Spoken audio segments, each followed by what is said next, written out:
Film diawali dengan seorang wanita bernama Dinda, yang mana pada saat itu akan melahirkan. Akan tetapi, dikarenakan suaminya yang bernama Dika masih bekerja, Dinda diantarkan oleh kedua sahabat Dika yang bernama Fikri dan Oman. Tak lama kemudian Dika datang, dan ia langsung menemui istrinya dan masuk ke dalam rumah sakit. Dika adalah cinta sejati Dinda, dan ia bekerja sebagai pelayan di sebuah restoran. Dengan Dinda bekerja di perusahaan swasta. Namun, setelah 2 tahun menikah, Dinda hamil buah hati mereka, dan Dika melarang istrinya untuk bekerja. Mereka saat ini masih tinggal di rumah orang tua Dika.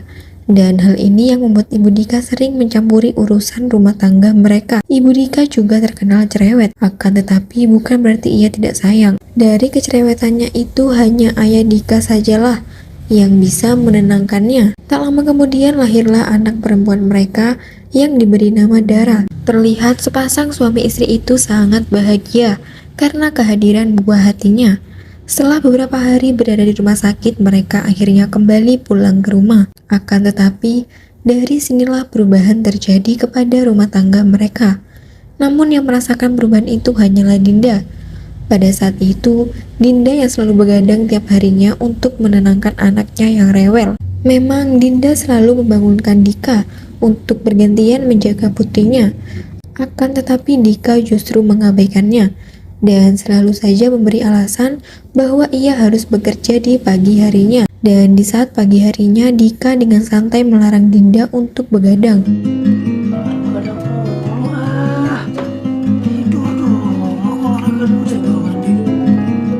Dari sikap Dika tersebut membuat Dinda kesal.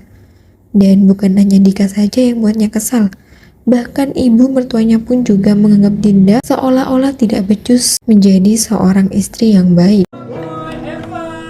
Tapi bagaimanapun kamu tetap seorang istri. Masa suami pergi kerja yang dilihat istri yang kumel? Di sisi lain, Dika telah sampai di restoran. Pada saat itu, ia bersama dengan temannya yang bernama Sanusi. Ia yang sering membantu Dika memberikan alasan kepada bosnya ketika datang terlambat, yang mana bosnya terkenal galak. Pada saat itu terlihat salah satu karyawan tertidur, dan ia langsung dipecat seketika oleh bosnya. Dan tidak hanya galak, bosnya tidak suka melihat karyawannya yang tidak terlihat bekerja. Meski kondisi restoran tersebut tidak ada pengunjung, tapi semua karyawan di sana harus terlihat bekerja. Ya bos mau ngapain lagi? Ya layani dong. Layani siapa pak? Ya siapa kek?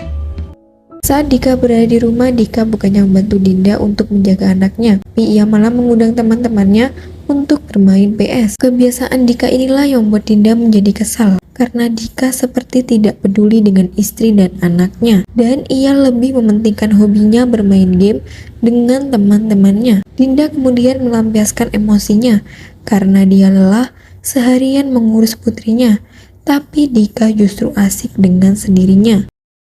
Keesokan harinya, di saat Dinda baru bangun dari tidurnya, ia kaget ketika anaknya menghilang. Dinda saat itu panik, lalu dia mencari-cari anaknya hingga ia melihat keluar dan ternyata anaknya sedang bersama dengan ibu mertuanya. Dinda kemudian langsung menghampirinya sambil menanyakan kenapa ibunya mengambil putrinya secara diam-diam. Mendengar hal itu, tentu saja membuat ibu mertuanya malah mengomeli Dinda karena ia tidak menyadari ketika ia mengambil anaknya. Dan untungnya di saat itu ayah mertuanya bisa menenangkan situasi agar tidak terjadi pertengkaran di antara mereka. Dan setelah itu Dinda mengambil putrinya. Pada saat itu Dinda mengalami baby blues, yang mana ia akan merasakan lebih sensitif dalam hal apapun. Emosinya naik turun dan mudah panik. Hal itu terjadi di saat Dinda mengalami kondisi yang sangat lelah dengan aktivitas mengurus anaknya. Akan tetapi Dika justru mengabaikan dirinya. Bahkan ibu mertuanya juga menyalahkannya. Dan di malam harinya, tepat di mana anak mereka akan diimunisasi. Pada saat itu Dinda menunggu Dika pulang kerja, berharap bisa pergi bersama ke rumah sakit. Walaupun Dinda sebelumnya sudah mengingatkan Dika bahwa malam ini jadwal Dara untuk imunisasi. Tapi selama menunggu Dika belum pulang juga. Dan Dinda juga sudah berulang kali menelponnya, namun HP-nya tidak aktif. Hingga akhirnya Dinda pergi ke rumah sakit sendiri. tanpa ditemani oleh suaminya. Dan di sisi lain ternyata Dika sepulang kerja ia melupakan janji terhadap istrinya untuk menemaninya ke rumah sakit. Dan di saat itu Dika justru pergi ke rumah temannya untuk bermain game. Ia juga tidak bisa dihubungi karena baterai handphonenya habis. Di saat itu juga dokter mengatakan bahwa Dinda mengalami baby blues. Dan hal inilah yang membuat perasaan Dinda menjadi sering berubah-ubah dikarenakan kondisinya yang kelelahan mengurus putrinya. Dan memang seharusnya lah suaminya yang bisa menstabilkan kondisinya di saat mengalami baby blues. Namun sayangnya Dika bukan sosok suami yang peduli dengan anak istrinya. Ia justru lebih mementingkan kesenangan sendiri dengan berkumpul bersama teman-temannya. Setelah beberapa jam Dika mulai menyadari pada saat itu Dika mendengar suara handphonenya yang mana terdapat pesan dari istrinya. Dan dari sinilah akhirnya Dika teringat bahwa ia harus menemani Dinda pergi ke dokter untuk mengantarkan anaknya imunisasi. Ia kemudian langsung pergi ke rumah sakit. Sesampainya di rumah sakit, ternyata Dara sudah selesai diimunisasi. Dan terlihat Dinda sangat marah karena Dika mengabaikan Dinda dan anaknya. Ketika berada di rumah sakit, Dika terus meminta maaf sambil menjelaskan bahwa ia kehabisan baterai dan pergi ke rumah Omen untuk menumpang mengisi baterai handphonenya. Namun, dari kemarahan di sana itu membuat Dika terpancing emosinya hingga akhirnya terjadi pertengkaran di antara mereka yang membuat keduanya saling meluapkan emosinya. Yang mana Dinda berada di titik kelelahan selama dia mengurus anaknya sendiri. Padahal seharusnya Dika sebagai suaminya bisa membantunya mengurus anak. Tapi nyatanya Dika tidak mengerti dengan kondisi istrinya. Ia justru meluapkan emosinya dan mengatakan bahwa ia juga lelah saat bekerja demi Dinda dan anak mereka. Dari pertengkaran itu situasi mulai panas dan tanpa berbasa-basi dari keduanya saling berucap untuk bertukar peran agar mereka bisa saling merasakan peranan masing-masing. Yang mana Dinda mengatakan agar Dika bisa menjadi dirinya yang sibuk mengurus rumah tangga sendirian, sedangkan Dika mengatakan agar Dinda bisa merasakan menjadi dirinya yang kelelahan akibat pekerjaan. Ayo! Ayo!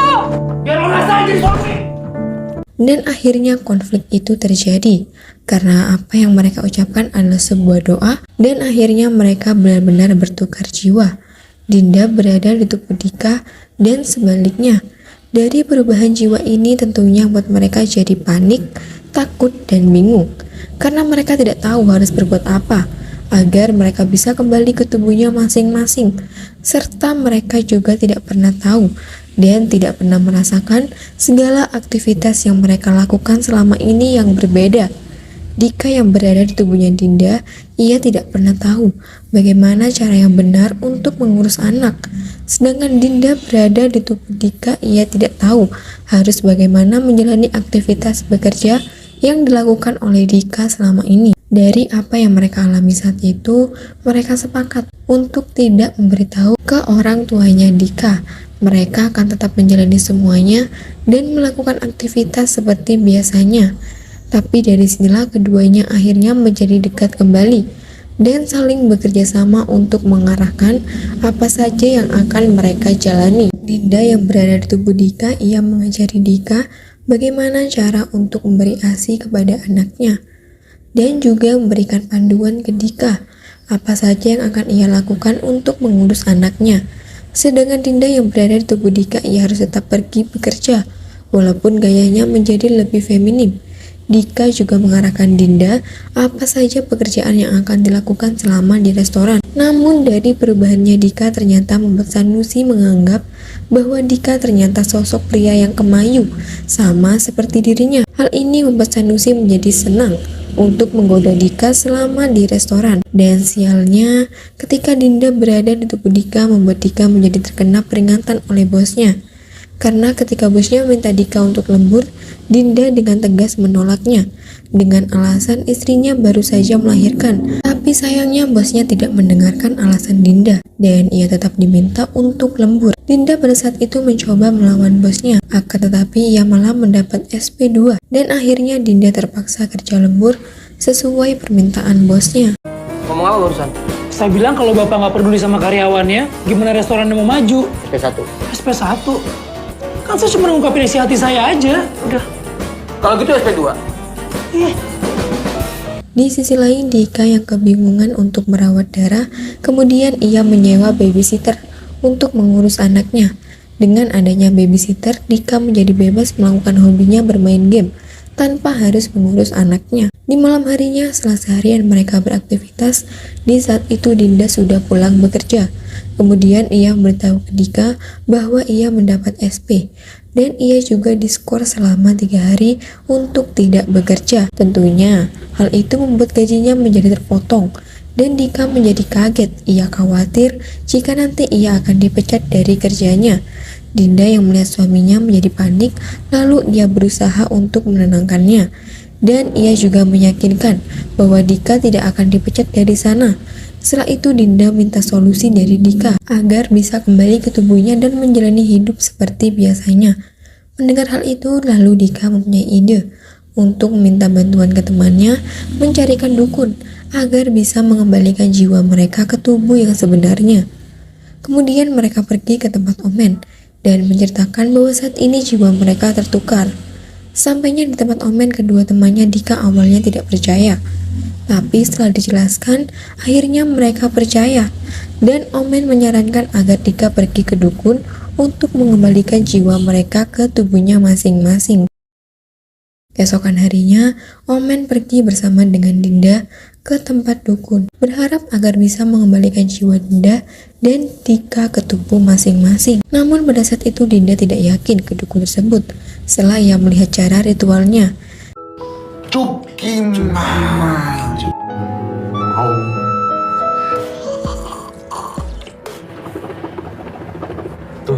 denger suara helikopter. Ketidakyakinan Dinda ke dukun tersebut semakin jelas ketika ia akan disembur oleh dukun.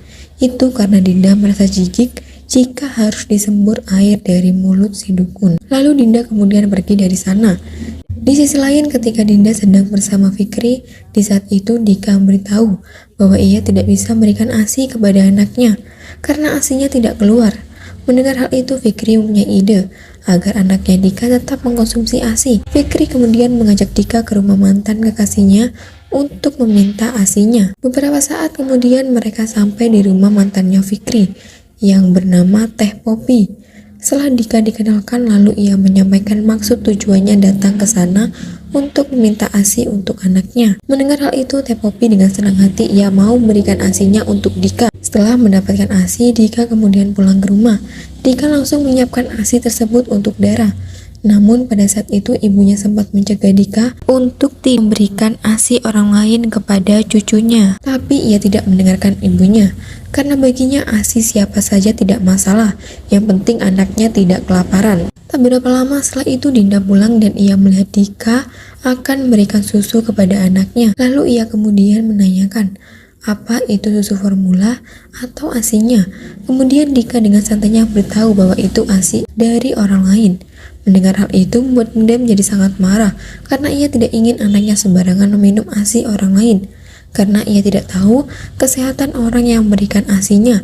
Lalu Dinda membuangnya dan mengambil anaknya untuk membawanya pergi ke kamarnya. Ibunya Dika kemudian menghampiri Dinda.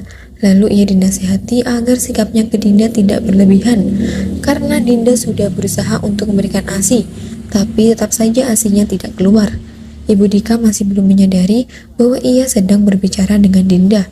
Tapi dari perkataan Ibu Dika itu Dinda merasa bahwa sebenarnya mertuanya begitu peduli dengan dirinya. Dan di malam harinya Dika yang berperan menjadi Dinda terlihat kerepotan saat mengurus anaknya. Ia terus berusaha agar anaknya tidak menangis. Dan dari sinilah Dinda menyadari bahwa sikapnya terlalu keras ke Dika. Dan ia merasa bahwa seharusnya ia bisa menikmati momen mengurus anaknya dan tidak terlalu tertekan dalam menjalani kehidupan rumah tangga bersama Dika setelah mempunyai anak. Keesokan harinya saat Dinda berada di restoran, tiba-tiba bos Dika memanggilnya dan ia diberikan sebuah surat. Setelah Dinda melihat surat tersebut, betapa kagetnya dia kalau ternyata ia dipecat.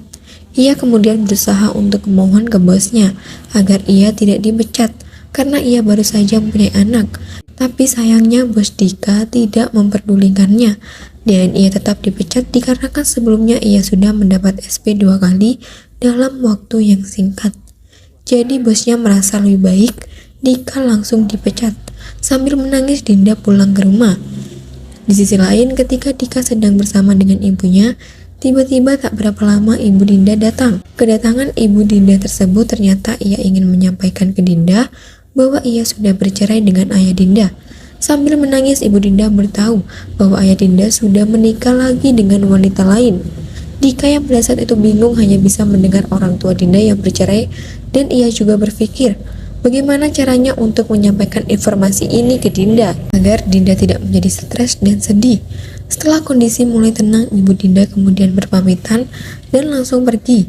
Dari kejadian tersebut keduanya mendapat berita buruk dan berat untuk disampaikan.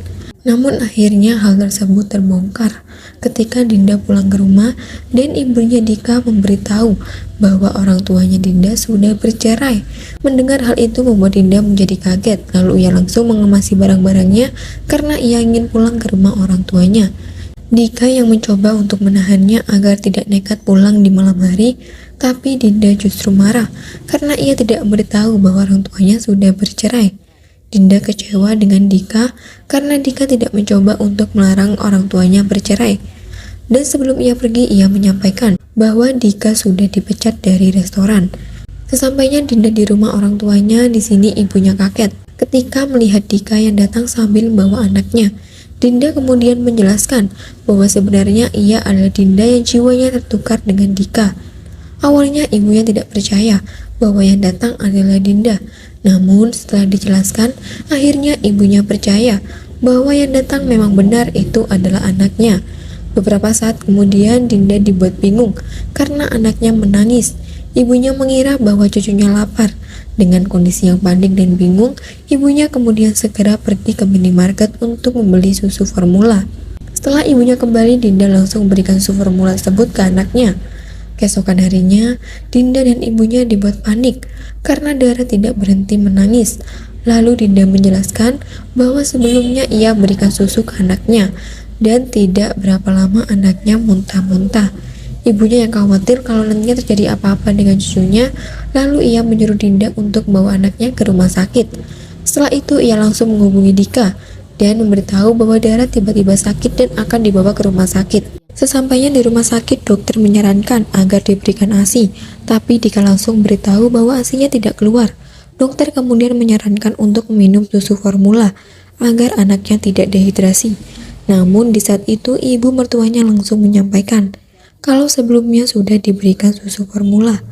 Dan setelah itu anak mereka menjadi kejang-kejang. Ibu mertuanya khawatir jika penyebab cucunya sakit dikarenakan susu formula yang ia berikan.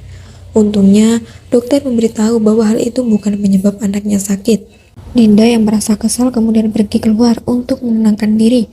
Saat ia berada di luar, ayah mertuanya menghampirinya. Dan pada saat itu ayah mertuanya menganggap Dinda adalah Dika. Kemudian ayah mertuanya tuh minta maaf atas perlakuan istrinya selama ini. Ia juga menasihati Dika agar ia tidak marah ke Dinda atau ke ibunya. Dinda yang mendengar semua perkataan ayah mertuanya lalu tersadar bahwa sikapnya selama ini yang terlalu berlebihan ketika ia merasa lelah. Dinda juga tersadar bahwa sebenarnya Dika sangat peduli dan sayang kepadanya dan anaknya, tapi memang sifatnya cuek dan kanak-kanakan membuatnya seperti tidak peduli dengan dirinya. Namun setelah ia merasakan menjadi sosok Dika, akhirnya ia mengerti keadaan Dika selama ini yang berjuang untuk keluarga kecilnya. Setelah menyadari kesalahan-kesalahannya, Dinda kemudian menghampiri Dika untuk minta maaf atas semua sikapnya selama ini. Ia mengatakan bahwa sebenarnya ia takut dengan keadaan yang dimana orang tuanya bercerai, anaknya sakit, serta takut bahwa nanti tidak bisa hidup normal kembali. Tapi untungnya Dika makluminya dan juga minta maaf bahwa ternyata ia seperti tidak peduli dengan keadaan Dinda. Dika juga mencoba untuk menenangkan Dinda dan berharap jiwa mereka tertukar kembali. Namun jika itu tidak terjadi, setidaknya mereka akan tetap setia selamanya dan berusaha untuk menjadi yang terbaik di keluarganya. Dan setelah itu mereka tertidur. Dari apa yang mereka ucapkan lagi dan lagi ucapan mereka seperti doa yang dikabulkan. Di saat itu tanpa mereka sadari bahwa jiwa mereka sudah kembali ke tubuhnya masing-masing. Di keesokan harinya, Dinda dimakamkan oleh suster yang memeriksa anaknya. Dinda diberitahu bahwa anaknya sudah kembali normal. Mendengar hal itu membuat Dinda menjadi senang. Tetapi ada hal lain yang membuatnya begitu ceria, karena di saat itu ia tersadar bahwa jiwanya sudah kembali ke tubuhnya. Setelah merasakan perubahan tersebut, kemudian ia membangunkan Dika dan memberitahunya. Terlihat mereka begitu sangat bahagia setelah kondisinya kembali seperti semula, dan kebahagiaan tersebut menjadi bertambah ketika anak mereka kondisinya membaik dan diperbolehkan untuk pulang. Dari apa yang mereka rasakan selama ini, ternyata menjadi pelajaran bagi mereka untuk bisa saling mengerti dan menyadari peran masing-masing di keluarga. Dan dari kejadian inilah hubungan mereka menjadi lebih baik, hingga beberapa tahun kemudian Dinda mengandung anak kedua. Dan mereka pun hidup bahagia.